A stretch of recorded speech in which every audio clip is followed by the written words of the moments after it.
বাইরের আওয়াজে মনকে ঘোরাও, বাইরের আওয়াজে মনকে ঘোরাও।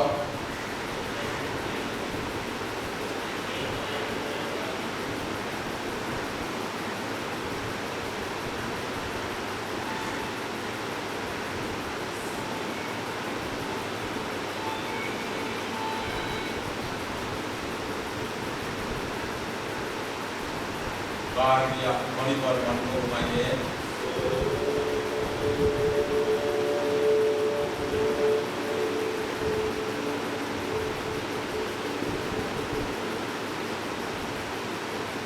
बार भी ध्वनि पर मन को घुमाइए।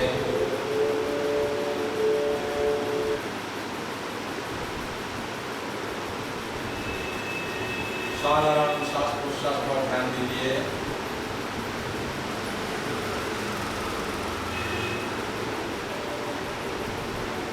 साधारण श्वास प्रश्वास पर ध्यान दीजिए।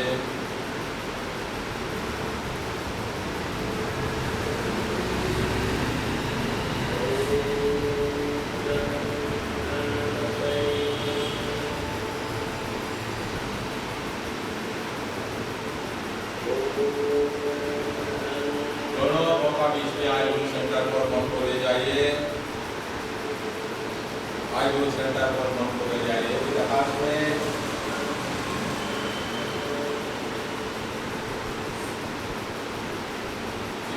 में अपना अपना ईश्वर का जिस रूप से आप देखते हैं ईश्वर का ज्ञान।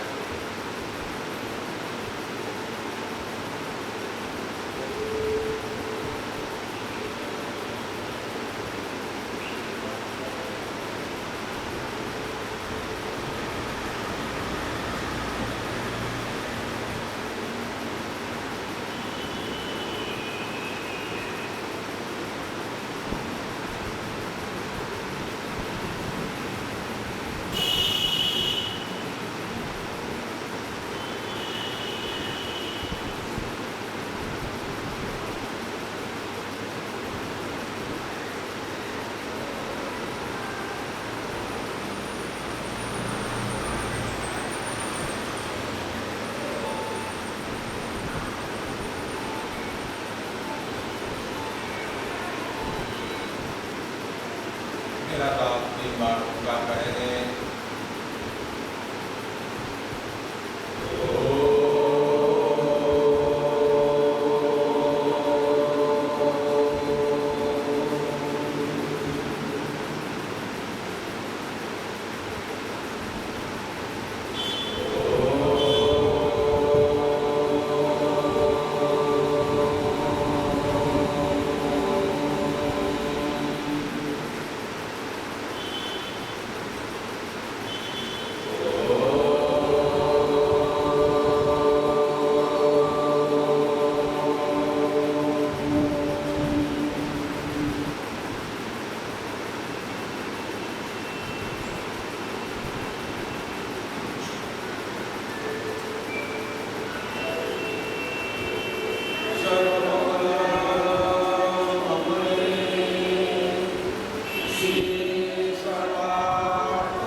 धीमहि यो न प्रचोदयात्।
मेरा जो योगी जीवन का एक्सपीरियंस हुआ, अनुभव हुआ, इससे मैं देखा हूँ कोलकाता में तो मैं भी योग टीचर से सिखाया पढ़ा,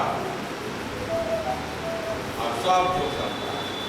मेरे पास तो नहीं होगा, अभी तक 50-60 फोन आ गया है, मैं योग टीचर का जॉब करता हूँ। क्या जानते हो भाई, जब कोई पे बोलता हूँ नहीं जानता है। और ह्यूमन बॉडी तो बहुत बड़ा एक्सपर्ट होते जानता है। ह्यूमन साइकोलॉजी क्या है नहीं जानता है, केवल कोई प्राणायाम जानता है, कोई आसन जानता है, कोई हाथ पैर फेंक दिया, कोई प्राणायाम कर दिया। और जो गेरुआधारी लोग है, गेरुआ पसंद जो मिलता है, वो लोग इस जगह पर मन लगा के बैठा रहो, ध्यान करो, क्या कर रहा है अंदर में वही लोग। अरे शरीर नहीं जानेंगे आप, आदमी को कैसे ठीक किया जाएगा वो नहीं जानेंगे, योग टीचर क्या हुआ, आपको योग क्या सिखा। इसलिए मेरे से भी बड़े, हमसे भी ज्यादा जानने वाला स्पेशलिस्ट, इसको बोलता है फैकल्टी क्लास में नाम दिया हूँ, लेकिन आई ये स्पेशलिस्ट क्लास। मैं इन जनरल ह्यूमन बॉडी का बारे में आप लोगों को बोलते रहता हूँ, लेकिन डॉक्टर समन का है, ये डॉक्टर साहब क्या डॉक्टर सेठी, डॉक्टर सेठी, ये डॉक्टर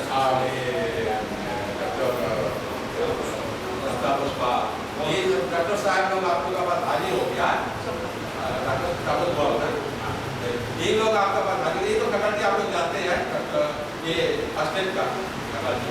अब एक्सीडेंट हो गया, आप जो टीचर आया आपको पता ही नहीं है, ये आंधी जल गया, आपको गलत मोती ला के क्या करना नहीं जानते। ये इसका बारे नेक्स्ट सैटरडे इनका क्लास आज ह्यूमन बॉडी का बारे में ये दोनों डॉक्टर साहब लोग बोले, human body and human psychology. क्योंकि ह्यूमन बॉडी नहीं जानेंगे, ह्यूमन साइकोलॉजी नहीं जानेंगे तो क्या केवल अंदाजे करते जाएंगे। हाँ, इससे भी लाभ होता है, ये रगड़ते मूर्ख लोग जैसा करता है ना, मूर्ख लोग करते मारते जा रहा नहीं। आपको जानकारी लेना है तो सारा चीज human body, human psychology, acupressure, reiki. अब इसके बाद नेक्स्ट सैटरडे को डॉक्टर पॉल का क्लास होगा, फर्स्ट एड। कि ह्यूमन बॉडी सीखने के बाद आपको फर्स्ट एड जाना जरूरी है। आपका चोट लग गया तो क्या करें, चोट। उसके बाद फिर एवरी सैटरडे आप यहाँ कराटे क्लास, एवरी सैटरडे को जब तक मैं कोशिश करता हूँ, जब तक इन लोगों का अवेलेबल डेट हो जाता है, क्योंकि डॉक्टर अभी सितंबर पर नहीं जाएगा, इसलिए इनका क्लास नेक्स्ट सैटरडे। आज का क्लास मैं शुरू करने का लिए डॉक्टर समन राय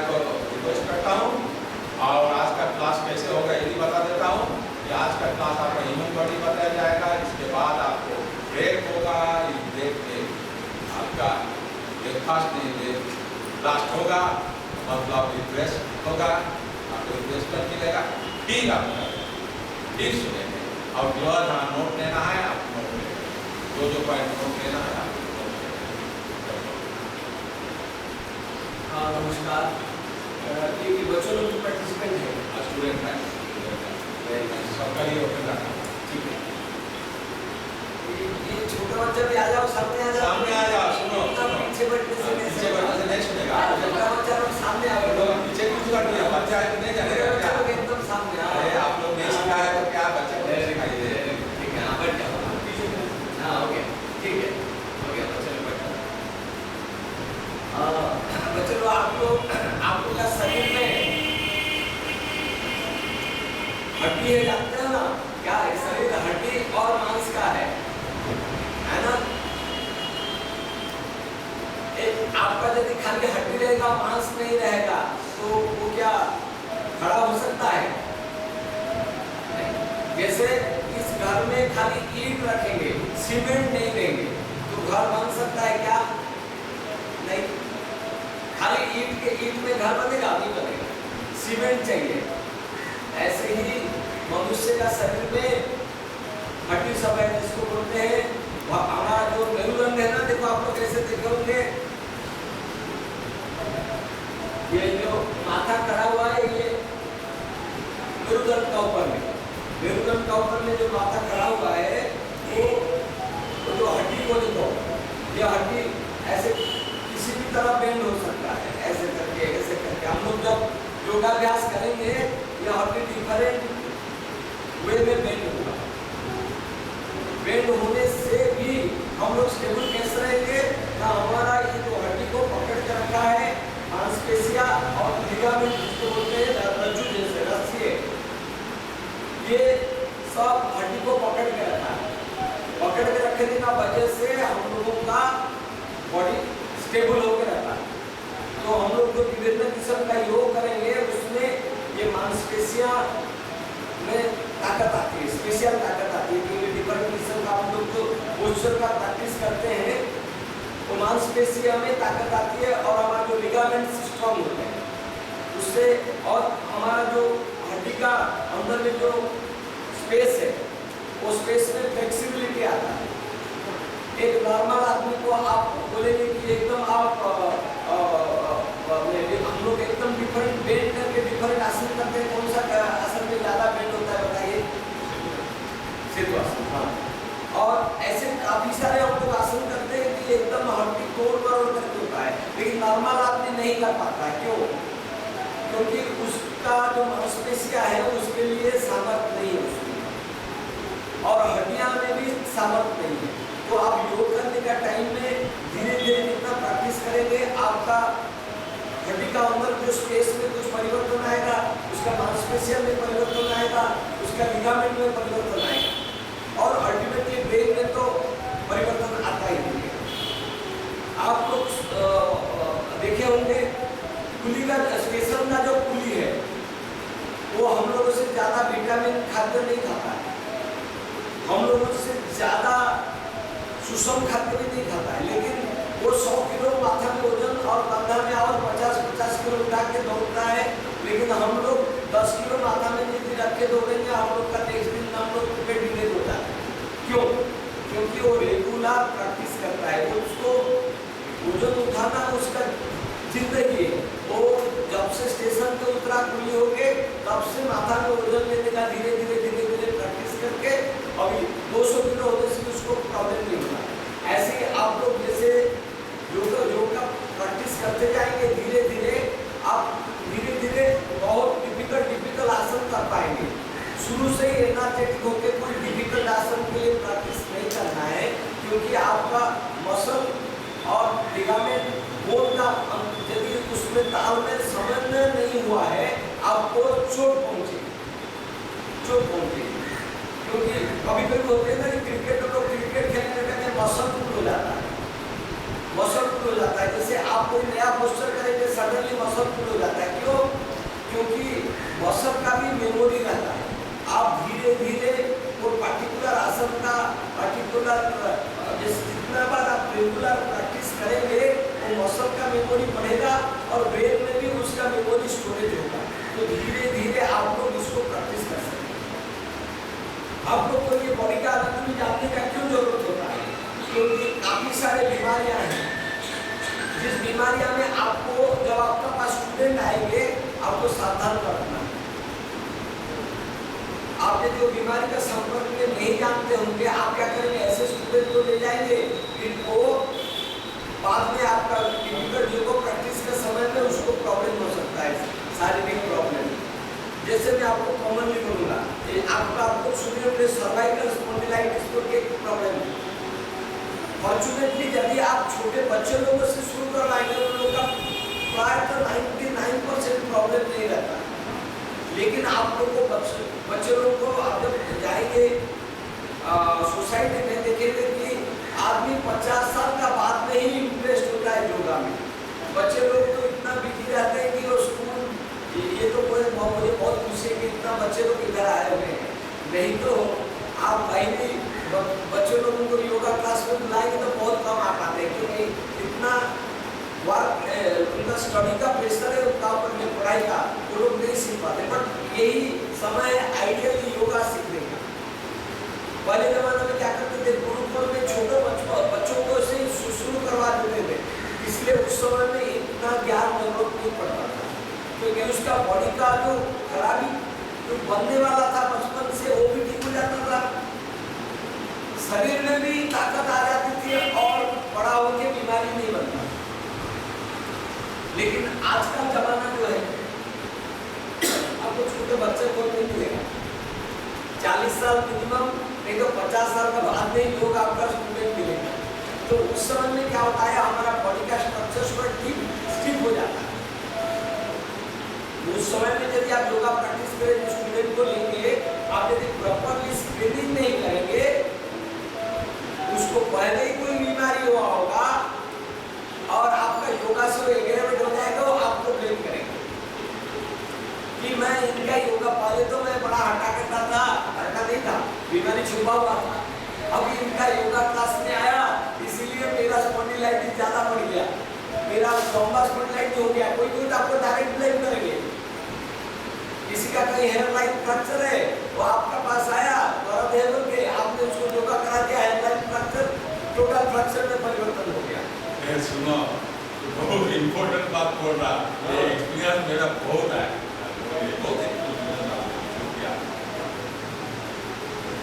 और किसी को ओस्टियोपोरोसिस बोल के एक बीमारी है, जिसमें हड्डी का अंदर में ताकत कम हो जाता है। हमारा बॉडी में पैराथायरॉइड ग्लैंड बोल के एक ग्लैंड है, जब उसको हाई हो जाता है उसका हार्मोन, पैराथायरॉइड हार्मोन, उस समय में वो हड्डी कमजोर हो जाता है। उसमें आपका कोई दोष नहीं है, उसको बॉडी में दर्द होगा और बॉडी वीक हो जाएगा, वो सोचेगा कि योगा में आने से ये योगा टीचर लोग मुझे ठीक कर देंगे। आप पहले से नॉलेज नहीं होगा, आप 2-4 कठिन आसन करेंगे, उसका हड्डी टूट जाएगा, तो आपको ब्लेम करेगा कि योगा क्लास में आया इसलिए मेरा और उसका बॉडी पेन हो जाएगा, क्योंकि हड्डी पहले से कमजोर है।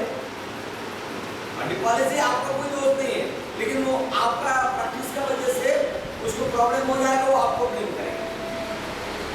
काफी लोगों का 40-45 साल सर्वाइकल स्पॉन्डिलाइटिस हो जाता है, वो थोड़ा उनको नेक्स्ट सिम्टम हुआ होगा अर्ली स्टेज, वो आप नहीं जानते हैं। उसको यदि आप शीर्षासन में खड़ा कर देंगे या उसको कोई डिफिकल्ट नेक का बेंडिंग आसन दे देंगे, सडनली उसका प्रॉब्लम हो जाएगा, वो आपको ब्लेम करेगा कि आप क्या ये हो गया। तो इसी चीज से बचने के लिए, और क्योंकि आपको तो प्रैक्टिकल होना पड़ेगा, यदि 50 साल से स्टूडेंट मिलते हैं, 50 साल से लेके काम चलाना पड़ेगा, जब आज समाज में रहना है, और बच्चों को खोजने से कोई नहीं मिलेगा आपको स्टूडेंट। मोस्टली आपको गृहस्थ योगा मतलब 40 से ऊपर वाला ही स्टूडेंट मिलेगा आपने। मैं हमारा हॉस्पिटल में स्टडी किया है, हमारा रेलवे में 50 साल का पहले 5% लोग बीमार गिरते हैं, ओनली 5%। 50 साल का पहले 50 से 55 का अंदर में बढ़ के 10 हो जाता है, 55 से 60 का अंदर बढ़ के 20 हो जाता है, 20%, और 60 से 70 का अंदर में 40%, मतलब 2 गुना होकर चलता है। 50 से 55 5% होंगे, 55 से 60 2 गुना, 5 से 10, 60 से 65 देखिए 10 से 20, 65 से 70, 40, 70 साल का बाद 80% और 75 का बाद 100% लोगों को प्रॉब्लम है। ये सिंपल फॉर्मूला में एक बनाया हूं। 50 मतलब और शुरू किया 55 ओनली 5%, 50 से 55 5% डिफरेंस, 55 से 60 2 गुना करके 10, 60 से 65 20, 65 से 70 40, 70 से 75 80, उसके बाद 100। तो आप जितना उम्र वाला आप पेशेंट लेंगे उतना उसका पहले से फिजिकल प्रॉब्लम एग्जिस्ट कर रहा होगा। आजकल 60 साल से ऊपर सब आदमी लोगों को हाई ब्लड प्रेशर है, तो आपने ब्लड प्रेशर नहीं चेक करेंगे, उसको स्टूडेंट को ले लिए और उसका ब्लड प्रेशर समझ 180/140 है या 200/140 है, आप कोई डिफिकल्ट आसन दे दिए उसको स्ट्रोक हो गया, वो आपको ब्लेम करेगा कि योगा में आया इसलिए मुझे स्ट्रोक आ गया। इसीलिए आपको शरीर का बारे में, शरीर में एग्जिस्टिंग बीमारी के बारे में नॉलेज होना जरूरत है। अभी आप 5 मिनट हम लोग दोनों 5 मिनट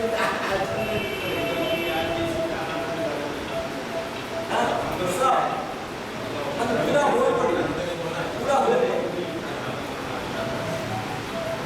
जितना नॉलेज देंगे उतना ही आप लोगों का धन्यवाद। ये हमारा डॉक्टर पीडियाट्रिक स्पेशलिस्ट है, बच्चों का स्पेशलिस्ट है।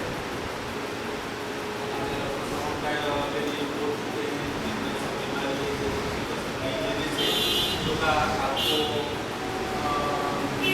रिजल्ट लेने का कैसे हानि करता है, तो इसलिए योगा में किसी को लेने से पहले कुछ स्क्रीनिंग कर सकते हैं।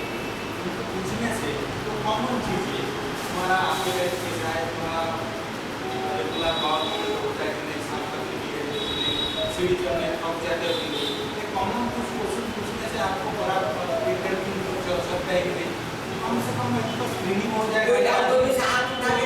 कोई फिजिकल एक्टिविटी करने का लाइफ है कि नहीं, जो सीधे मार्केट जाता है ब्रांड में सब्जी लेके भी दौड़ के आता है जाता है सब करता है, जो कर सकता है उसको ज़्यादा कोई जरूरत नहीं। लेकिन ज़्यादातर लोग जो सेडेंटरी हैबिट है, अपने बैठे बैठे है कुछ उम्र बीत गया अभी अलाव अपने बोला तो रोज योगा करते हैं, अभी पैदल में चले ही नहीं, कुछ काम किए ही नहीं, वो लोग ज़्यादा सबसे बड़ा चीज़ है कि वो लोग का वजन ज़्यादा होता है, हाइट के हिसाब से वेट भी ज़्यादा है, तो वो वेट हिसाब से नहीं किया तो उनका बोन मसल वो भी आपस में नहीं है, उसको ध्यान दें कि योगा जो है उनको परसेंटेज मिलता है।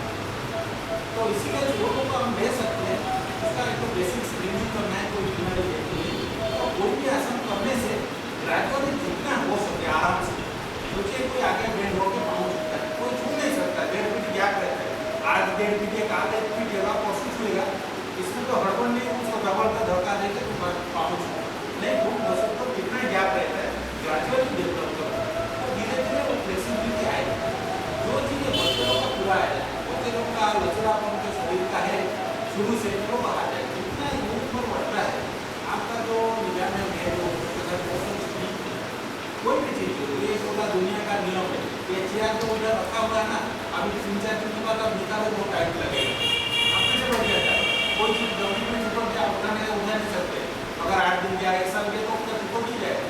ऐसी सारी चीज़ें जो लोग पूछे चेयर में बढ़ते तो जर्नी में बैठे ही नहीं, तो 5 मिनट बैठ भी नहीं सकते, तो कभी बैठे ही नहीं, साल हो गया 2 साल 5 साल हो गया बैठे नहीं, आप आराम से बैठे थोड़ा को तकलीफ होगा नीचे बैठे, तो कोई भी सुबह तो उसको ग्रेजुअली धीरे करने से होता है, और इसको ज़्यादा थकावट आता है, वो कर नहीं सकता है, वो छोड़ देना चाहिए, रेस्ट लेना चाहिए। लेकिन योगा करने से आपका तो कार्डियोवास्कुलर एक्सरसाइज होगा, उसमें हार्ट का फंक्शन कैपेसिटी धीरे धीरे बढ़ेगा। कोई भी सबके लिए प्रैक्टिस किया जरूरी है, जो भी ओलंपिक में दौड़ता है, आप देखते हैं ताली मारते हैं 30 मिनट आज दिन किया, सोचिए वो साल भर दौड़ता है, आप 10 मिनट के लिए आज देखें, आज जो प्रयास किया आपका सामने वो सालों डेली जाकर सुबह करता है, रेगुलरली करता है, तब आज वो सफल हो रहा है। तो ये सारी चीज़ में सब कुछ करना है, ग्रेजुअली करना है, आप जितना कर सके आपका उम्र हिसाब से जितना आपका अग्रह करेगा, जैसे कि शिक्षा था, अगर अभी मैं 50 में शिक्षा चालू करूँगा तो प्रॉब्लम नहीं होगा, कभी किया नहीं, मेरा ये प्रॉब्लम दूसरा सब तो कर सकता है, लेकिन बच्चे लोग हैं ये सब कुछ कर सकते हैं। डॉक्टर साहब ने जैसे बोला आपको क्या क्या स्क्रीनिंग करेंगे। देखिए यदि आप ऐसे ही मान के सोचिए कि आपका पास 40 साल से ज़्यादा ही लोग उम्र वाला आएंगे, आने से ना पहले आप उनका कॉमन चीज ले लेंगे, हाइट, वेट, ये सब बहुत जरूरत है। यदि ओबेस है उसको आपको अलग किस्म से देना पड़ेगा, डिफरेंट किस्म का हाइट का साथ में वेट का रिलेशनशिप आपको BMI वगैरह आगे बताएंगे। उसका बाद आपको उसका नींद कैसे होता है उसको पहले पूछना पड़ेगा, आपका स्लीप कैसे होता है, क्योंकि जो स्लीप है वो बॉडी का हेल्थ का सबसे बड़ा इंडिकेटर है। ऐसे पाया गया है यदि एक आदमी या औरत यदि 6 घंटा का बढ़िया से नींद सो जाता है उसको फिजिकल और मेंटल प्रॉब्लम मिनिमम। एक ही इंडिकेटर, मुझे यदि आप पूछेंगे कोई एक इंडिकेटर बताइए जिससे आप बता पाएंगे कि वो आदमी स्वस्थ है, वो है स्लीप। यदि कोई आदमी पूछेगा आपका नींद कैसा है, यदि वो बोले सर बढ़िया है, फाइन, मैं 6 घंटा सोने के बाद एकदम मस्त रहता हूँ, उससे आपका शारीरिक और मानसिक स्वस्थता का परिचय मिल गया। ये हो गया। इसका बाद आपको पूछना पड़ेगा कि आपका दर्द कहीं है क्या, जैसे गर्दन में दर्द, कमर में दर्द, हाथ में दर्द, बॉडी का पेन सबसे इम्पोर्टेंट है, क्योंकि देखिए ईश्वर ने दर्द इसलिए दिया है कि आपका अटेंशन ड्रा करने के लिए। जहाँ भी दर्द होता है वहाँ हम लोग का मन जाता है। जैसे कोई रो रहा है, आदमी दौड़ेंगे क्यों रो रहा है, क्योंकि दर्द। ऐसे ही शरीर का जब दर्द होता है वो रोने का साथ इक्विवेलेंट है। नी पेन है, कमर पेन है, उसमें बहुत इम्पोर्टेंट है। दर्द के बारे में नोट करेंगे, उसको हर पार्ट के दर्द के बारे में पूछेंगे, गाढ़ में दर्द है क्या, कमर में दर्द है क्या, घुटना में दर्द है क्या, पेट में दर्द है, पूरा दर्द का हिस्ट्री लेंगे, क्योंकि उससे आपको एक आइडिया होगा कि उसका प्रॉब्लम क्या है। ब्लड प्रेशर जरूर देखिएगा, ब्लड प्रेशर, क्योंकि 50 साल का बाद सबको ऑलमोस्ट ब्लड प्रेशर हो जाता है, और किसी को दुर्भाग्य से बहुत हाई ब्लड प्रेशर होता है। और हाई ब्लड प्रेशर लोगों को यदि आप कठिन आसन तुरंत दे देंगे, हो सकता है उसको स्ट्रोक बीमारी हो सकता है, क्योंकि आप कोई भी जब कठिन आसन वगैरह देंगे या कठिन प्राणायाम करवाएंगे, उससे BP 20 से 30 मिलीमीटर ज़्यादा बढ़ जाएगा। 20 से 30, सपोज इसका अपर लिमिट पहुँच गया, उसका BP है 200/140 है, तो आप उसको अब देखेंगे BP, और आपको सुन के ताजुब होगा ब्लड प्रेशर का कोई सिम्टम नहीं होगा। हाई ब्लड प्रेशर का कोई सिम्टम पता नहीं चलता, सडनली स्ट्रोक मार देगा उसको। तो आप ब्लड प्रेशर जरूर मेजर करवाएगा उससे। आप नहीं कर पाने से बोलिए कोई डॉक्टर से ये सब पैरामीटर हमको मंगवाइए। नेक्स्ट है शुगर। भारत आप जानते हैं डॉक्टर साहब आगे का बारे में मैं जब उनका मौका आएगा और डायबिटीज का बारे में रिक्वेस्ट करूँगा बोलने के लिए। भारत डायबिटीज का कैपिटल बनने जा रहा है। सारा पृथ्वी से सबसे ज्यादा डायबिटिक भारत में होंगे आगे चल के। उसको शुगर एस्टिमेशन जरूर करवाइए। एक खास